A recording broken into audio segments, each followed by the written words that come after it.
but we're still trying to figure out exactly what took place. But we had 3 guys that were outside, and it looks like there was some type of argument between the 3 of them.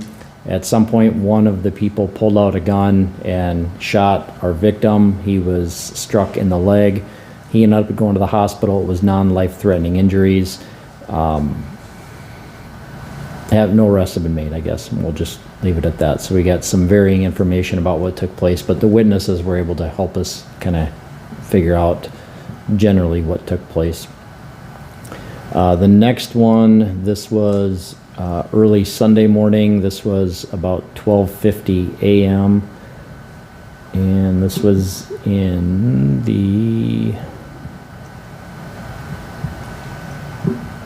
it was near 11th Street and 2nd Avenue.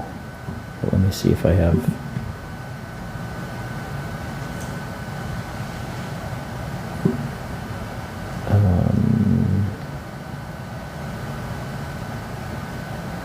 Yeah, it was in a parking lot. So this one, there was a large group of people. Depending on who you talk to, they're either fighting or arguing. Somebody fired a gun. Our victim is an 18-year-old man. He was struck in the pelvic area. He was taken to the hospital, was found to be non-life-threatening.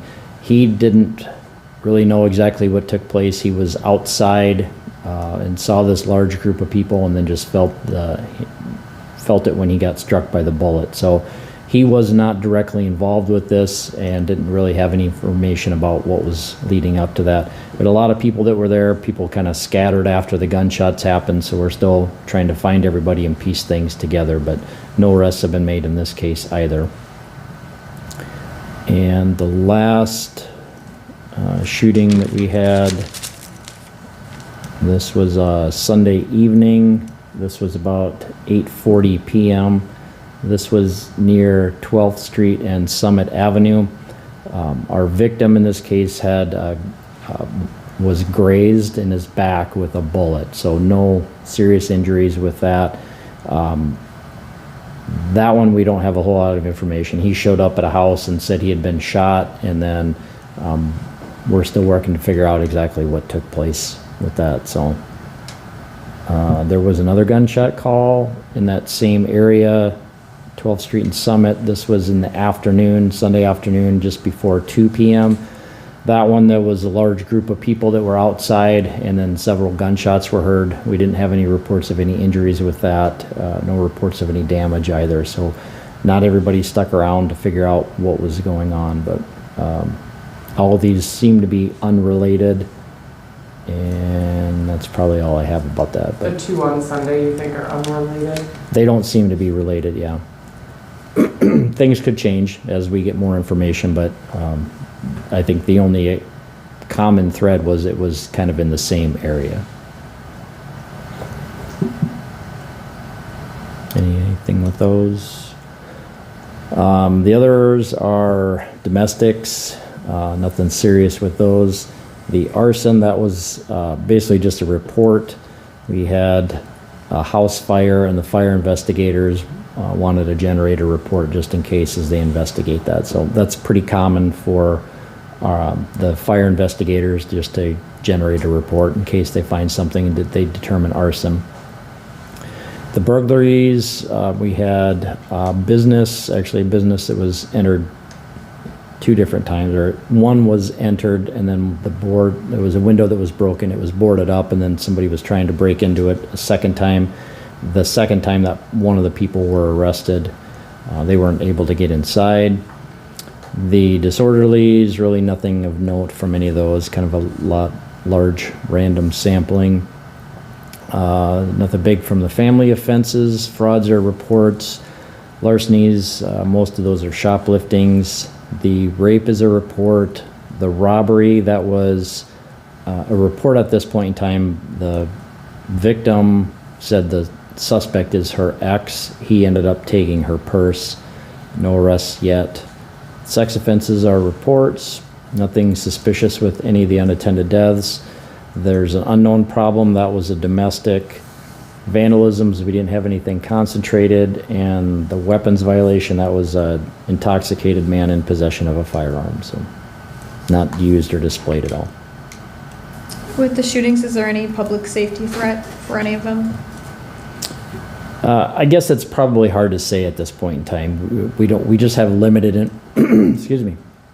We just have limited information about what took place. We don't know details yet. It seems to be that there was at least something that happened, a common buildup or argument that led to these shootings, but we just don't know at this point in time. I would say it's probably concerning that we have people that are willing to pull out guns and fire them in or around crowds of people. Obviously, it's not a safe situation, and you really can't predict when something like that can or will take place. Are shootings becoming more common in the area, do you think, or was this kind of an outlier weekend? Just having 4 of them over a weekend, I'd say that's an outlier. Generally, I'd say that shootings seem to be a little bit more common than they used to. If you think back, 10, 15, 20 years ago, doesn't seem like we had as many shootings back then as we do now. Can't give you an answer of why that happens, why it's taking place, but it does. But I think having 4 in one weekend is a little unusual. You mentioned for 2 of the shootings that they were large groups of individuals. Can you talk a little bit about, any information on what those gatherings were, why they were all together, or if it was just kind of happenstance? The one Sunday afternoon, we don't have any information of why. The other one, early Saturday morning, that was early Sunday morning. I think it may have coincided with something that was happening at the bar if people were there and then left, but again, that's probably a little too early to make that assumption that that's exactly what took place. Anything else? With all the roads buckling with the heat, what should drivers know? What should they do if they're encountering that? The best thing they can do is just slow down. At least in Sioux Falls, we had quite a few roads that have buckled, different areas over the last few days. The street crews, I know, are working to repair those, so hopefully they'll get those fixed shortly. But if people are driving and see a road that has buckled, just slow down. That's the best thing they can do. You don't want to be driving at a high rate of speed and hit one of those buckled areas. You could do some damage to your vehicle. We want to make sure that people are safe. So that's the best thing that people can do, is just slow down. And then once they have an opportunity to report that, to make sure that the road crews are aware of that. Do you have any updates on any of the homicides or Tyler Weathersby? Nothing new with Tyler Weathersby. I just talked to the detective last week about that. Still working, still making progress, but no updates at this point. The homicides, I haven't checked recently. I haven't heard of any news. So most of those, I think, are sitting at the state's attorney's office, and we're waiting for them to finish reviewing the case. So we've done our part. We just have to wait for them to finish reviewing the case. Anything else?